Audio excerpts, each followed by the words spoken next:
Hi guys, welcome back to my channel. ಹೇಗಿದ್ರೆ ಎಲ್ಲರೂ ಚೆನ್ನಾಗಿದ್ದೀರಾ? ಇವತ್ತಿನ ಸಂಚಿಕೆಯಲ್ಲಿ ಆಸೆ ಸೀರಿಯಲ್ದು ಏನಾಗುತ್ತೆ ಅಂತ ನೋಡೋಣ ಬನ್ನಿ. ಹಾಗೆ ಯಾರೆಲ್ಲ ನನ್ನ ಚಾನಲ್ಗೆ ಸಬ್ಸ್ಕ್ರೈಬ್ ಮಾಡ್ದಲೇ ನೋಡ್ತಾ ಇದ್ದೀರಾ, ಗೀತಾ ಕನ್ನಡ ವ್ಲಾಗ್ ಚಾನಲ್ಗೆ ಸಬ್ಸ್ಕ್ರೈಬ್ ಮಾಡಿಕೊಂಡು ಸಪೋರ್ಟ್ ಮಾಡಿ. ಹಾಗೆ ವಿಡಿಯೋನ ಎಲ್ಲ ಸ್ಕಿಪ್ ಮಾಡ್ದಲೇ ಫುಲ್ ಎಂಡ್ವರೆಗೂ ನೋಡಿ. ಇಷ್ಟ ಆದರೆ ಲೈಕ್ ಕೊಡೋದನ್ನು ಮರಿಬೇಡಿ. ಇಲ್ಲಿ ಸಂಚಿಕೆ ಶುರುವಿನಲ್ಲಿ ಈ ಕಡೆ ಮೀನಾ ಹಾಗೆ ಸೂರ್ಯ ಇಬ್ಬರು ಇದ್ದವರು ಆ ಕ್ರಿಷ್ ಹಾಗೆ ಅವ್ರ ತಾಯಿ ಬಗ್ಗೆ ಮಾತಾಡಿಕೊಂಡು ನಿಂತಿರ್ತಾರೆ. ಈ ಮೀನಾ ಇದ್ದವಳು, ರೀ ನಾನು ಒಂದು ಮಾತು ಹೇಳ್ತೀನಿ ಕೇಳಿಸ್ಕೊಳ್ಳಿ. ಅವರು ತುಂಬಾ ತಡಬಡಿಸ್ಕೊಂಡು ನಮ್ಮನ್ನು ನೋಡಿ ಹೆದರ್ಕೊಂಡು ಮಾತಾಡ್ತಾ ಇದ್ದಾರೆ. ಅವರಮ್ಮ ಇದೇ ಊರಲ್ಲಿ ಇರಬೇಕು, ಆಗಲೇ ವಿಡಿಯೋ ಕಾಲ್ ಮಾಡ್ತೀನಿ ಅಂತ ಹೇಳಿದ ಕ್ರಿಶ್ ಇಲ್ಲಿ ಮಾವ ಕೆಲಸ ಮಾಡ್ತಿರೋದನ್ನು ನೋಡಿಬಿಟ್ಟು ಅದನ್ನು ನಿಲ್ಲಿಸ್ಬಿಟ್ಟಿದ್ದಾರೆ. ಹಾಗೆ ನಿಮಗೆ ಸುಳ್ಳು ಹೇಳಿದ್ದಾರೆ ಅವರು. ನಾವು ಇದೇ ಊರಲ್ಲಿದ್ದೀವಿ, ಆದರೆ ಮನೆಗೆ ಚೇಂಜ್ ಮಾಡಿದ್ದೀವಿ, ಇವಾಗ ಅಲ್ಲಿಲ್ಲ ಅಂತ ಹೇಳಿದವರು ಈಗ ನೋಡಿದ್ರೆ ನಾವು ದುಬೈಲಿದ್ದೀವಿ ಅಂತ ಹೇಳಿ ನಿಮ್ಮ ಹತ್ರ ಸುಳ್ಳು ಹೇಳ್ತಾ ಇದ್ದಾರೆ. ಇದರಲ್ಲಿ ಏನೋ ಇದೆ ಅಂತಲೇ ತಾನೇ ಅರ್ಥ ಅಂತ ಹೇಳಿ ಮೀನಾ ಹೇಳಿದಾಗ ಸೂರ್ಯ ಇದ್ದವನು, ಏನೇ ಮೀನಾ ಇದು ನೀನು ಈ ಥರ ಹೇಳ್ತಾ ಇದೆಯಾ, ನನಗೆ ನಂಬೋದಕ್ಕೆ ಆಗ್ತಾ ಇಲ್ಲ ಅಂತ ಹೇಳಿದಾಗ ಮೀನಾ ಇದ್ದಳು, ಹೌದು ಕಣ್ರಿ ಇದೇ ನಿಜ, ಇಲ್ಲಿ ಏನೋ ನಡೀತಿದೆ. ಆಗಲೇ ಈ ಕೃಷಿ ಇದ್ದವನು ವಿಡಿಯೋ ಕಾಲ್ ಮಾಡೋದಕ್ಕೆ ಅಂತ ಹೇಳಿ ಹೋದಾಗ ಮಾವ ಇದ್ದಾರೆ ಅಂತ ಹೇಳಿಬಿಟ್ಟು ಹಾಗೆ ಸುಮ್ಮನೆ ಮಾಡಿದರು ಅವರಮ್ಮ ಅಂತ ಹೇಳಿ ಮೀನಾ ಹೇಳ್ತಾಳೆ. ಇನ್ನು ಮನೇಲಿ ಬಂದಿರ್ತಾರೆ. ಮನೆಗೆ ಬಂದ ತಕ್ಷಣವೇ ಈ ಕಡೆ ಮೀನಾ ಅಡುಗೆ ಮಾಡ್ತಾ ಇರ್ತಾಳೆ ಕಿಚನಲ್ಲಿ. ಈ ಶಾಂತಿ ಮೆಟ್ಲತ್ಕೊಂಡು ಬರ್ತಾ ಇರಬೇಕಾದ್ರೆ ಅಲ್ಲಿಂದ ಕಾಲು ಜಾರಿ ಕೆಳಗೆ ಬಿದ್ದೋಗ್ತಾಳೆ.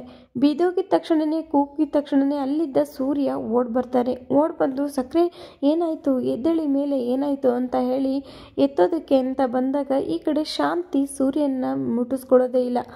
ಎದ್ದೇಳಿ ಸಕ್ಕರೆ ಅಂತ ಹೇಳಿ ಶಾಂತಿಯವ್ರನ್ನ ಇಟ್ಕೊಂಡು ಎತ್ತೋಕ್ಕೋದ್ರೆ ಕೈ ಕೊಡಿ ಸಕ್ಕರೆ ಅಂತ ಹೇಳ್ತಾನೆ. ಆದರೂ ಕೂಡ ಶಾಂತಿ ಕೈ ಕೊಡೋದೇ ಇಲ್ಲ.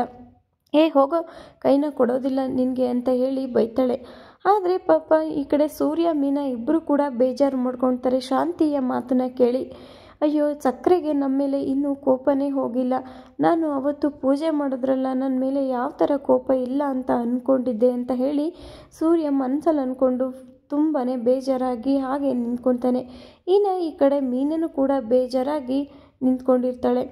ಇಲ್ಲಿ ಕನಕ ದೇವಸ್ಥಾನಕ್ಕೆ ಅಂತ ಬಂದಿರ್ತಾಳೆ. ಅಲ್ಲಿಗೆ ಈ ಪೊಲೀಸ್ ಕೂಡ ಬಂದಿರ್ತಾನೆ. ಇಬ್ಬರು ಕೂಡ ಒಂದೇ ದೇವಸ್ಥಾನಕ್ಕೆ ಹೋಗಿ ಪೂಜೆ ಮಾಡಿಸ್ಬೇಕಾದ್ರೆ ಅಲ್ಲಿಂದ ಕನಕ ದೇವಸ್ಥಾನದಿಂದ ಹೊರಗಡೆ ಬರಬೇಕಾದ್ರೆ, ರೀ ನಿಮ್ಮ ಹತ್ರ ಒಂದು ವಿಷಯ ಮಾತಾಡಬೇಕು ಅಂತ ಹೇಳಿ ಈ ಪೊಲೀಸ್ ಹೇಳಿ ನಿಲ್ಲಿಸ್ತಾನೆ. ಈ ಕನಕ ಇದ್ದವಳು ಏನು ವಿಷಯ ಹೇಳಿ ಅಂತ ಕೇಳಿದಾಗ ಅದು ಹೇಗೆ ಹೇಳಬೇಕು ಅಂತಲೇ ಗೊತ್ತಾಗ್ತಾ ಇಲ್ಲ ಅಂತ ಹೇಳಿ ಈ ಪೊಲೀಸ್ ಹೇಳಿದಾಗ, ಇರಲಿ ಪರವಾಗಿಲ್ಲ ಏನು ಹೇಳಿ ಅಂತ ಹೇಳಿ ಈ ಕನಕ ಕೇಳಿದಾಗ ಆ ಪೊಲೀಸ್ ಇದ್ದವನು, ನಿಮ್ಮನ್ನು ತುಂಬಾ ಇಷ್ಟಪಡ್ತಾ ಇದ್ದೀನಿ, ನಿಮ್ಮ ಜೊತೆ ಮದುವೆ ಆಗೋದಕ್ಕೆ ನನಗೆ ತುಂಬಾ ಖುಷಿ ಇದೆ ಅಂತ ಹೇಳಿ ಪೊಲೀಸ್ ಹೇಳಿದಾಗ ಈ ಕಡೆ ಕನಕಂಗೆ ಫುಲ್ ಶಾಕ್ ಆಗುತ್ತೆ. ಕನಕ ಏನು ಮಾತಾಡ್ತಾ ಇದ್ದೀರಾ ನೀವು ಅಂತ ಹೇಳಿ ಹಾಗೆ ಹಿಂದೆ ಹೋಗ್ತಾಳೆ. ಕನಕಂಗೆ ಆ ಮಾತನ್ನು ಕೇಳಿಸ್ಕೊಬಿಟ್ಟು ಫುಲ್ ಶಾಕಿಂದ ಹಿಂದೆ ಹೋಗ್ತಾಳೆ. ಇನ್ನು ಪೊಲೀಸ್ ಇದ್ದವನು ಹಾಗೆ ನಿಂತ್ಕೊಳ್ತಾನೆ. ಕನಕ ಶಾಕ್ ಆಗಿದ್ದು ನೋಡಿ. ಇನ್ನು ಮನೇಲಿ ಎಲ್ಲರೂ ಕೂತಿರ್ಬೇಕಾದ್ರೆ ಈ ಮನೋಜ್ ಇದ್ದವನು ಆ ಕ್ರಿಶ್ ಹಾಗೆ ಅವ್ರ ತಾಯಿ ಬಗ್ಗೆನೇ ಮಾತಾಡಿಕೊಂಡು ನಿಂತಿರ್ತಾರೆ. ಇನ್ನು ಈ ಮನೋಜ್ ಇದ್ದವನು, ರೋಹಿಣಿ ನೀನು ಆ ಮಗುನ ತಾಯಿನೇ ಅಂತ ಅನ್ಕೋ ಅಂತ ಹೇಳಿದಾಗ ಎಲ್ಲರ ಮುಖದಲ್ಲೂ ತುಂಬಾ ಶಾಕ್ ಆಗುತ್ತೆ.